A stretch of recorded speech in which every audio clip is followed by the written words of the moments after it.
अस्सलामु अलैकुम वरहमतुल्लाहि वबरकातुहु। अल्हम्दुलिल्लाहि रब्बिल आलमीन। अल्लाहुम्मा सल्लि अला मुहम्मद व अला आलि मुहम्मद। सीरतुन नबी सल्लल्लाहु अलैहि वसल्लम की क्लास नंबर 77 के साथ आज हम आपके साथ हाजिर हैं। और आज की स्लाइड पे आप आज के टॉपिक्स भी देख रहे होंगे। तो पहला उसमें पॉइंट जो है उससे स्टार्ट करते हैं, वफ़द हज़रा मौत। असल में नबी अलैहिस्सलाम के पास जो वफूद आ रहे थे 9 हिजरी, जिसे सनुल वफूद भी कहते हैं, उसके अंदर ज़्यादा वफ़द जितने भी आए उनका हम सबका बयान तो नहीं कर सकते, लेकिन उसमें से हम जो मेजर थे या जिसमें हमारे लिए भी कुछ सीखने की चीज़ें हैं उनका बयान हम साथ साथ हर किस्त के अंदर या हर क्लास में करते जा रहे हैं। तो आज का पहला वफ़द जो है वफ़द हदर मौत। दरअसल ये हदर मौत जो है ये एक इलाके का नाम था और ये यमन के अंदर समझ लीजिए या यमन के एरिया के अंदर वाक़या था। तो बड़ी दूर का इलाका था, बल्कि इतनी दूर था समझ लीजिए जैसे आज यमन है सऊदी अरब के अंदर, मदीने से आप उसका अंदाज़ा लगा सकते हैं। तो जब भी किसी जगह का, दूर की जगह का भी बताना होता था तो ये हैदर मौत का ही नाम लिया जाता था। तो ये देखिए कि कितनी दूर दूर से नबी अलैहिस्सलाम के पास वफूद आ रहे थे, जिसमें आज हम वफ़द हदर मौत जिसका हम जिक्र करने जा रहे हैं। दरअसल हुआ ये कि समझ लीजिए कि नबी अलैहिस्सलाम के पास ये वफ़द आया और इन्होंने नबी अलैहिस्सलाम से मुलाकात की। इसका एग्जैक्ट नहीं मिलता कि इस वफ़द के अंदर कितने ज़्यादा लोग थे, लेकिन इसके अंदर जो मेन मामला था ना, उसमें हम आज जो रेफरेंस बुक इस वफ़द के हवाले से या इस डेलीगेशन के हवाले से यूज़ कर रहे हैं वो है जनाब बिदाया व नहाया। उसकी जिल्द पंजुम या 5th जिल्द है और 120 नंबर पेज के ऊपर से ये हवाला या इस मामले को आपके सामने पेश कर रहे हैं। हुआ ये कि इस वफ़द के आने से पहले नबी अलैहिस्सलाम ने अपने सहाबा को इनकी आने की बिशारत दी हुई थी। यानी नबी अलैहिस्सलाम ने इस तरह फरमाया था, जिसका मफ़हूम है जो कि इमाम इब्न कसीर ने नकल किया कि जनाब आपके पास, यानी सहाबा को कहा कि आपके पास बादशाहों की नस्ल या उनके बेटों में से या उनकी औलादों में से एक ख़ास आदमी आएगा। और जब वो आया तो नबी अलैहिस्सलाम ने उसको खुशामदीद कहा। यानी वो आदमी स्पेशल कौन था उनके अंदर, उस वफ़द के अंदर, डेलीगेशन के अंदर? वाइल बिन हुजर। वाइल बिन हुजर जो हैं इन्होंने नबी अलैहिस्सलाम के पास आके इस्लाम भी कबूल किया और ये जो असल में यमन के बादशाहों की नस्ल में से थे। यानी उस वक्त तो ये यमन के बादशाह नहीं थे, लेकिन बहरहाल इनकी समझ लीजिए नसब जो है वो बादशाहों वाला था। ठीक है, तो इसलिए नबी अलैहिस्सलाम ने इनको खुशामदीद कहा, वाइल बिन हुजर रज़ियल्लाहु को, और समझ लीजिए इनको अपने पास बैठाया भी और इनका बहुत ज़्यादा इकराम भी किया और इनके लिए अपनी चादर भी बिछाई। ये अरबों के अंदर भी एक रिवाज होता था कि अगर आप किसी गेस्ट को या किसी मेहमान को ख़ास इम्पोर्टेंस दे रहे हों तो उसके लिए स्पेशल चादर बिछाई जाती थी या अपनी पर्सनल चादर बिछाई जाती थी। और जिससे समझ लें ख़ास ना हो और उससे कोई गलत मामला हो रहा हो तो उसके नीचे से चादर खींच भी ली जाती थी। ये भी उनका मामला था। जैसे जिस वक्त हमने फ़तह मक्का से पहले नबी अलैहिस्सलाम के पास जो अबू सुफियान आया था, जिस वक्त वो मुसलमान नहीं था, तो उस वक्त आपको शायद याद होगा कि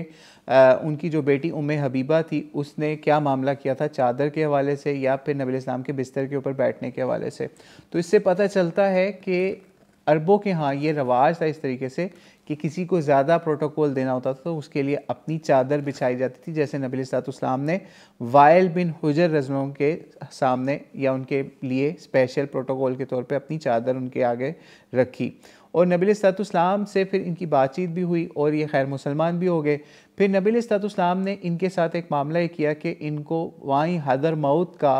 या उस इलाके के ख़ास एरिया का अमीर भी बना दिया या सरदारों के ऊपर का एक सरदार भी बना दिया। ठीक है, और नबी अलैहिस्सलाम ने फिर इनको एक और मामला भी किया कि एक ख़ास इलाके के अंदर इनको डेजिग्नेट करने के साथ साथ एक ख़ास ज़मीन भी इनको अलॉट की। यानी जो मुसलमानों के इलाके फ़तह हो रहे थे उनमें से समझ लीजिए एक ख़ास एरिया की ज़मीन भी इनको अलॉट की। और वो अलॉटमेंट के साथ या उनको देने के साथ साथ नबी अलैहिस्सलाम ने इनको 3 खतूत या 3 ख़त भी दिए, जो कि समझ लीजिए वहाँ के एक ख़त जो था वो उधर के सरदारों के नाम था और यमन के करीब करीब जो आबादियाँ थी या बादशाह वहाँ पे भी कुछ आबाद थे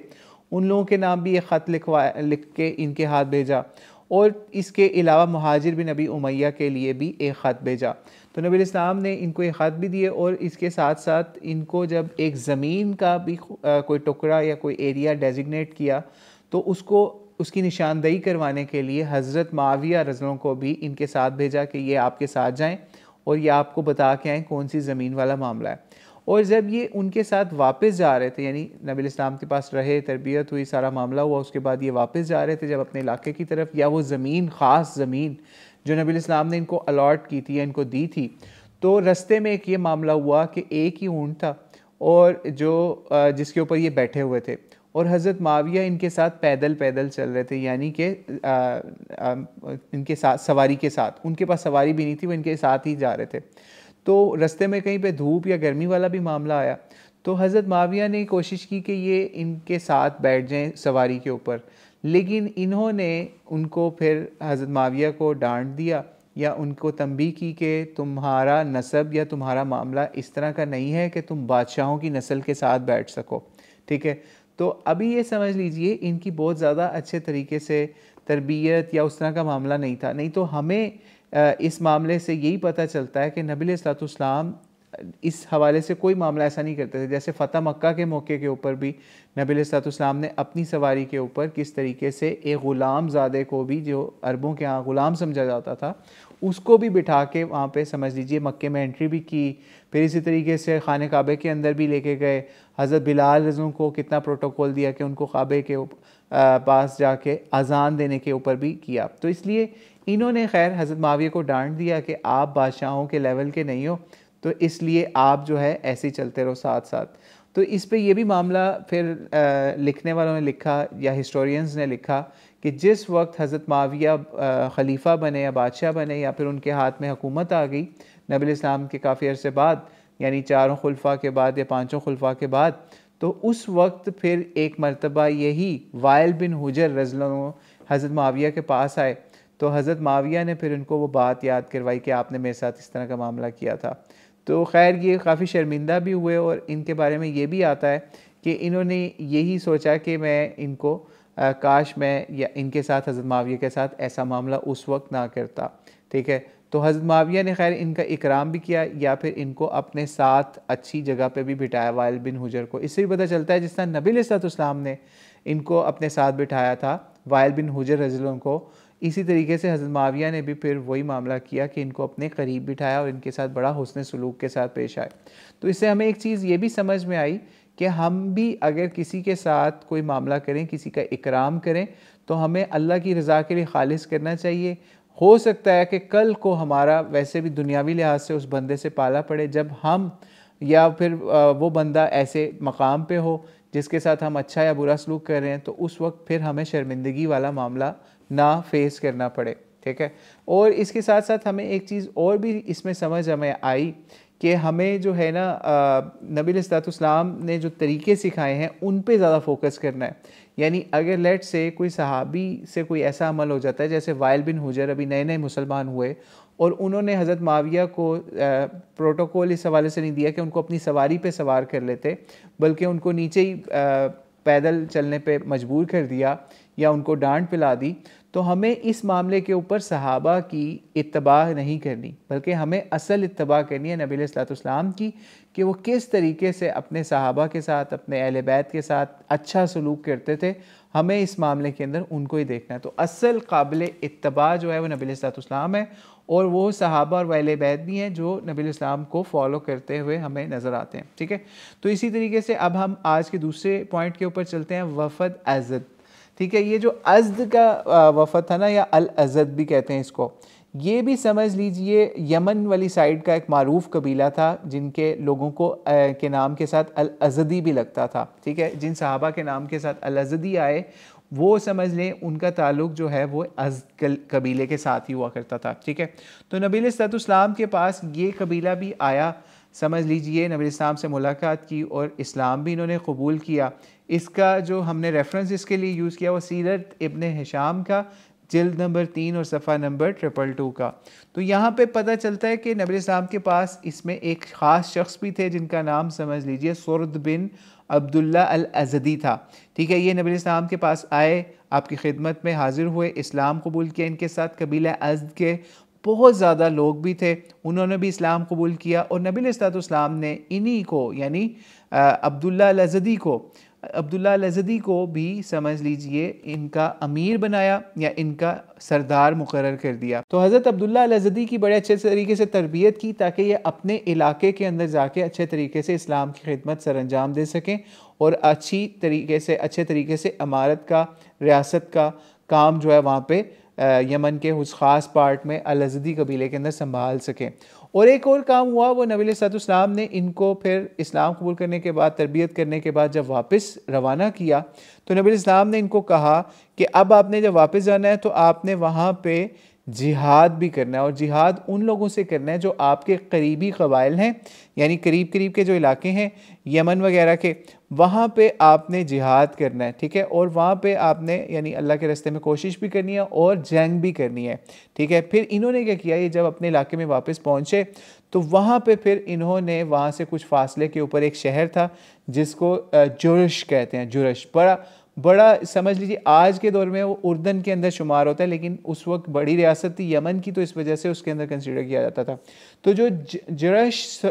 था ना, या जुरश भी कहा जाता है उसको, उस शहर को, बड़ा तारीखी शहर है जिसके ऊपर समझ लीजिए रोमन्स ने और बड़े और हुक्मरानों ने हुकूमतें की हैं। बड़े वहाँ पे तारीखी मकामात आज भी लोग देखने जाते हैं सैर करने के लिए। तो जुरश पे इन्होंने हमला कर दिया, लेकिन वहाँ पे बहुत मजबूत किले थे, उन्होंने किला बंद कर लिया, या फिर शहर को समझ लीजिए एक फोर्ट्रेस की शक्ल में उन्होंने कर दिया, किला बंदियाँ कर ली। और ये तकरीबन 1 महीने तक ये हज़रत अब्दुल्ला अल-अज़दी ने समझ लीजिए उसका शहर का मुहाशरा जारी रखा, और काफ़ी लोग दोनों तरफ से जो हैं वो समझ लीजिए उनका मामला भी हुआ जंग वाला। लेकिन फिर 1 माह का जब मुहासरे के बाद या फिर जंग के बाद कोई नतीजा नहीं निकल रहा था, तो फिर उन्होंने क्या किया, हज़रत अब्दुल्ला अल-अज़दी ने, कि वो एक पहाड़ था वहाँ पे उन्होंने समझ लें पड़ाव डाल लिया। एक पहाड़ था जिसका मशहूर नाम जो है ना वो समझ लीजिए आज के हिसाब से वो शकर था, लेकिन कुछ लोग इसका नाम उन्होंने बिगाड़ा भी हुआ था, इस पहाड़ का नाम, ठीक है, वो उसका नाम डिफरेंट बोलते थे। तो जब ये मुहासरा हो गया ना, और नबी इस्लाम के पास अहले जर्श ने यानी अहले जुरश ने या उस शहर वालों ने नबी इस्लाम के पास अपने समझ लें वफ़द को भेज दिया, ये समझ लें वफ़द जुरश भी नबी इस्लाम के पास पहुंच गया कि इस तरीके से आपके इस तरह से कबीले ने, अज़दी कबीले ने हमारे ऊपर अटैक कर दिया है, तो हम जो है इस तरीके से हमारा कुछ आप हमारे हाल पे रहम करें, ठीक है। तो फिर नबी इस्लाम से जब इन्होंने मुलाकात की तो नबी इस्लाम ने फिर एक बड़ी गैब की ख़बर भी इनको दी, जो नबी इस्लाम को समझ लें अल्लाह की तरफ से आई हुई समझ लें। तो नबी इस्लाम ने उनको कहा, उनसे मुलाकात हुई, असर की नमाज के बाद इन्होंने नबी इस्लाम से मुलाकात की, तो नबी इस्लाम ने इनसे बातचीत के दौरान कहा कि आप जो है किस शहर के हैं। तो उन्होंने कहा कि इस तरह से हम इस शहर के हैं। तो वहाँ पे नबी इस्लाम ने फरमाया एक पहाड़ है उसका नाम शकर है, ठीक है। नबी इस्लाम ने कहा पहाड़ शकर है, उन्होंने कहा नहीं कशर है, ठीक है। उन लोगों ने कहा नहीं कशर है, हम उसको कशर कहते हैं, लेकिन नबी इस्लाम ने कहा नहीं उसका यही नाम होना चाहिए या यही नाम है, उसका नाम है शकर, ठीक है, शकर उसका नाम है, तो आप उसका ही नाम है। तो इन दोनों ने अर्ज़ किया कि या रसूलल्लाह या हजूर अलैहिस्सलाम उस पहाड़ का क्या हाल है, यानी नबी इस्लाम को वो देख रहे थे कि आपको वहाँ जाए बग़ैर यानी उस जगह पे पहुँचे बग़ैर ये पता है कि वहाँ पे इस तरह एक ख़ास एरिया या ख़ास पहाड़ है और वो वहाँ पे इनका पड़ाव भी है। तो उन लोगों ने आगे से ये जवाब दिया कि उसमें जो है ना इस तरह हमारी लड़ाई और इस तरह के मामलात हैं, लेकिन नबी अलैहिस्सलाम ने उनको फिर एक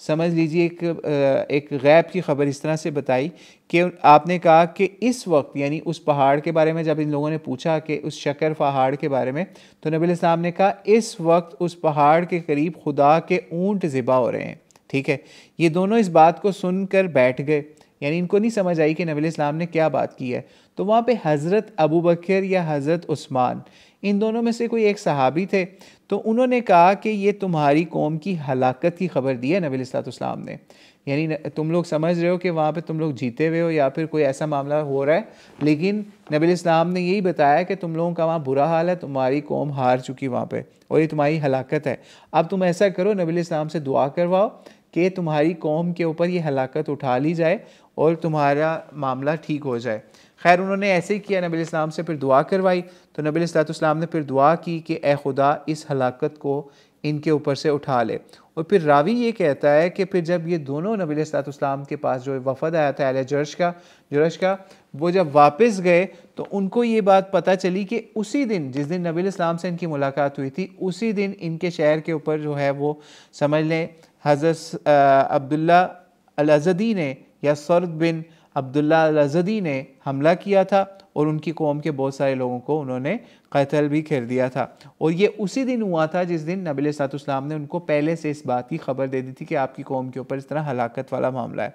खैर, इसके बाद फिर वो जब उन लोगों ने ये नबी अलैहिस्सलाम की करामत देखी कि अल्लाह ताला ने किस तरह इनको बात बता दी है, तो फिर वो नबी अलैहिस्सलाम के पास एक ग्रोह की शक्ल में वो अहले जर्श फिर आए और फिर समझ लीजिए उन्होंने इस्लाम भी कबूल कर लिया। और फिर नबी अलैहिस्सलाम ने इन लोगों के बारे के लिए इनके लिए एक ख़ास एरिया मुकर्रर कर दिया कि आप इन इलाकों के अंदर, ये आपके इलाके हैं, इधर आपके साथ कोई मामला नहीं होगा और कोई और दूसरा कबीला आपके साथ कोई इसमें शराकत दारी वाला या ख़राबी वाला मामला नहीं करेगा।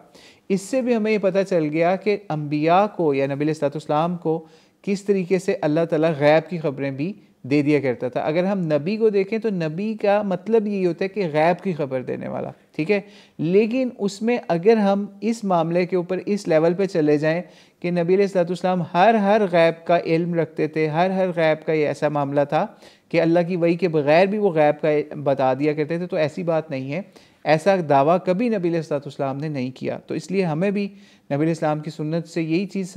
नज़र आती है कि नबी अलैहिस्सलाम अक्सर ऐसे मामलात के ऊपर गैब की खबरें दे दिया करते थे जो अल्लाह ताला आपको बता दिया करते थे किसी ख़ास या दूर के इलाके के बारे में या पिछली उम्मतों के बारे में, जैसे कुरान पाक के अंदर वाक़यात हैं जो कि रिपोर्ट होते हैं। तो इसलिए हमें भी इस हवाले से एहतियात करनी चाहिए, कोई ऐसा अक़ीदा हमारा ना हो कि जिस तरीके से अल्लाह ताला का गैब का इल्म है उस तरह से हम क्या कहीं नबी अलैहिस्सलाम को भी अल्लाह के साथ ना मिला दें इस हवाले से। इसलिए बहुत एहतियात वाला मामला अल्लाह और रसूल अलैहिस्सलाम के हवाले से रखना चाहिए कि हम उनको अल्लाह के साथ इल्म के साथ या अल्लाह की जो गैब की चीज़ें जानने वाली बात है उसके साथ अम्बिया को, किसी भी नबी को, किसी भी वली को, किसी भी नेक बंदे को उसके साथ कंपेयर ना कर दें। जैसे हमारे यहाँ अक्सर ऐसा होता है कि लोग अपने पीरों से या जो भी कोई मज़ार वाले होते हैं उनसे इतना डरने लग जाते हैं कई जगह पे जिस तरह अल्लाह से डरने का होता है। यानी वो गैब के अंदर ये सोच रहे होते हैं कि जैसे वो हमारा पीर, हमारा फ़लाँ बंदा हमें देख रहा है या वो हमें हर हाल में, हमारा हर हाल जो है ना वो उसको पता है। लेकिन हमें नहीं पता कि अब उसके साथ कब्र में क्या मामला हो रहा है, कि अल्लाह ने उसको कोई खबर दी है ऐसी या नहीं। और अगर ख़बर दे भी दी अल्लाह ताला ने उसको कब्र के अंदर, तो वो आपका क्या कर लेंगे इस वक्त, ठीक है। तो इसलिए ये इल्म गैब के हवाले से हमें नबी अलैहिस्सलाम के हवाले से भी और अल्लाह के जितने भी नेक वली हैं या नेक लोग हैं या जो फ़ौत हो चुके हैं या क़ब्रों में, उनके हवाले से बहुत एहतियात के साथ ये मामला रखना चाहिए। क्योंकि हमारे यहाँ अक्सर ऐसा होता है कि लोग क्या करते हैं, आज मैं फ़लाँ मज़ार के ऊपर गया था तो आज मैंने फ़लाँ कब्र के ऊपर बैठ के ये मुराक़बा किया, हमने कब्र के अंदर हाल थे ये देखा और उस साहिब कब्र ने हमें ये बातें बताई बाहर की दुनिया के हवाले से। तो ऐसा काम जो है उससे हमें बचना चाहिए। इस मामले के अंदर अक्सर जिन्नात या शयातीन भी आपके साथ किसी की शक्ल लेके, किसी का कोई ख्वाब के अंदर आके आपको गुमराह भी कर सकते हैं। तो इसलिए इस हवाले से बहुत ज़्यादा एहतियात की ज़रूरत है। और हम आज के लास्ट टॉपिक की तरफ चलते हैं जो है वफ़द मुदर। ये मुदर कबीले के भी बहुत ज़्यादा लोग एक वफ़द की शक्ल में नबी अलैहिस्सलाम के पास आए। इसके लिए हमने रेफरेंस बुक यूज़ की, वो सही मुस्लिम की, जिसके अंदर हदीस या रवायत नंबर है 2351 नंबर या फिर 1017 नंबर। इसमें ये मामला हुआ कि एक कबीले के लोग आए, यानी बनु मुदर के जब लोग आए ना और नबी अलैहिस्सलाम ने उनकी हालत देखी तो नबी अलैहिस्सलाम को बहुत अफसोस हुआ। क्यों, कैसी हालत थी उनकी कि कुछ उनके जो बदन के ऊपर कपड़े भी पूरे नहीं थे, फिर इसी तरीके से उनकी जो चादरें थी वो सब फटी हुई और बहुत बुरे हाल के अंदर थे वो लोग, बनु मुदर के लोग। और गला जो होता है उसके अंदर तलवारें तक लटकाई हुई थी, यानी उनके पास म्याने भी नहीं थी तलवारों की, इतना बुरा हाल था, बहुत गरीब थे, फाका ज़दी उनकी जो, या ये इस तरह की उनकी हालत देखी नबी अलैहिस्सलाम ने गुर्बत की। तो नबी अलैहिस्सलाम जो है तशरीफ़ ले गए और फिर एक नमाज के लिए जब अज़ान दिलवाई गई हज़रत बिलाल से, अक़ामत भी हुई, फिर नबी अलैहिस्सलाम ने नमाज के बाद एक ख़ास खुतबा दिया, कुरान पाक की आयात पढ़ी, लोगों को जो है इनकी मदद के हवाले से, इनके ऊपर सदका करने के हवाले से लोगों को बहुत ज़्यादा तलकीन की और फिर एक मामला ये हुआ, जब नबी अलैहिस्सलाम ऐसे सदक़े के लिए तलकीन कर रहे थे तो फौरी लोगों ने ताउन करने की बजाय ना अभी वो बात ही आपकी सुन रहे थे। तो इसी दौरान एक अंसारी सहाबी जो है ना वो फौरी उठे और उन्होंने एक बड़ा सा ढेर था, एक थैली थी और वो बड़े साइज़ की थैली थी, खजूरों की या जो भी माल गल्ला वगैरह की, वो समझ लें उसको उठा के ना लेके आ रहे थे। तो नबी अलैहिस्सलाम ने जब देखा कि इस तरीके से इन्होंने पहल कर दी है सदका करने के अंदर, तो उनकी देखा देखी ना फिर और लोगों ने भी फिर उनको फॉलो करते हुए इनकी मदद के लिए आगे बढ़े। तो नबी अलैहिस्सलाम के बारे में बताया जाता है कि आपका चेहरा मुबारक जो है ना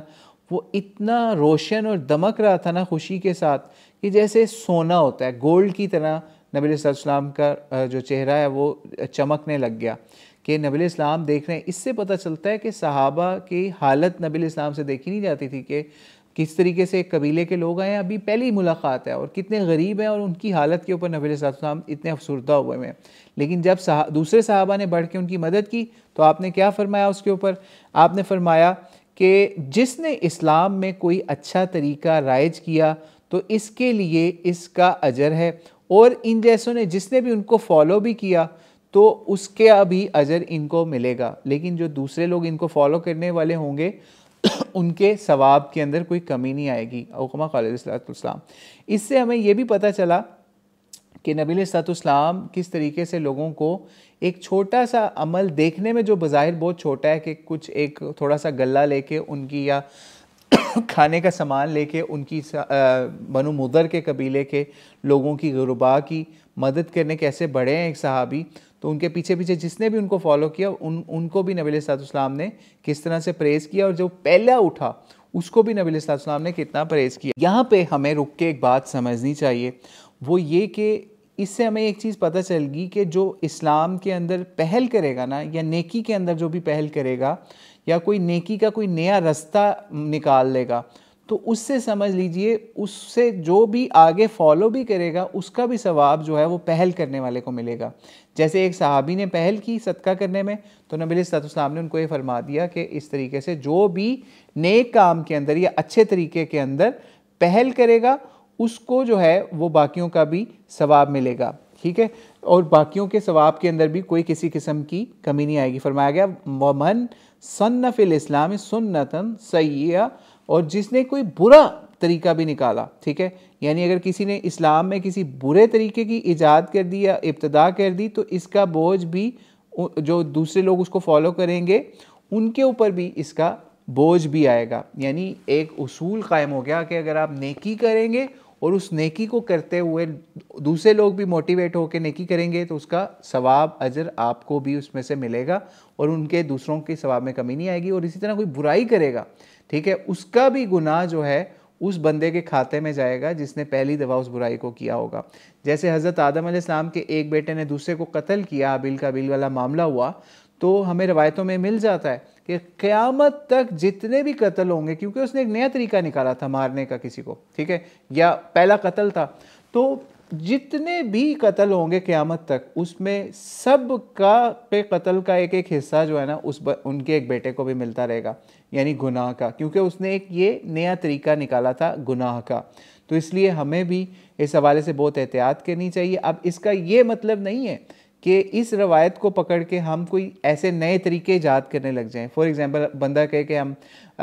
कोई नई नमाज निकाल लें, कोई नया रोज़ा निकाल लें, कोई नई इबादत ईजाद कर लें, इसका ये मतलब नहीं है, बल्कि जो भी नेकी के काम हैं ऑलरेडी राइज हैं। जैसे इसमें सदक़े की एग्जांपल थी कि किस तरह किसी एक शख्स ने सदका किया और उसको लोगों ने फॉलो किया, तो इसलिए इस रवायत से कुछ लोगों ने गलत मतलब भी निकालने की कोशिश की हुई है। इस वजह से हमने सोचा कि वफ़द मुदर के अंदर ये इस बात को सुन्नत हसना वाले बात को हम बयान कर दें कि क्योंकि कुछ लोगों ने इसके ऊपर इस तरह के भी मामला किए कि बजाय इसके कि वो सुन्नत हसना के ऊपर चलते या फिर एक अच्छे तरीके की बात करते कि सदका किया उसको फॉलो कर लिया, नहीं, उन्होंने अपने तरीके ईजाद करना शुरू करके और फिर कहा कि ये नबी इस्लाम ने तो फरमाया था कि कोई नया तरीका ईजाद करेगा नेकी का तो उसको सवाब मिलेगा। तो भाई उसका मतलब ये नहीं है, फिर उस चीज़ को हम दूसरे तरीक़ों से समझेंगे या दूसरी रवायतों से समझेंगे जिसके अंदर नबी इस्लाम ने बिदअत की, कुल्लु बिदातिन ज़लाला कह के उन नए तरीक़ों को जो इबादत के अंदर या दीन के अंदर निकालना है उनको मना फरमाया। ठीक है,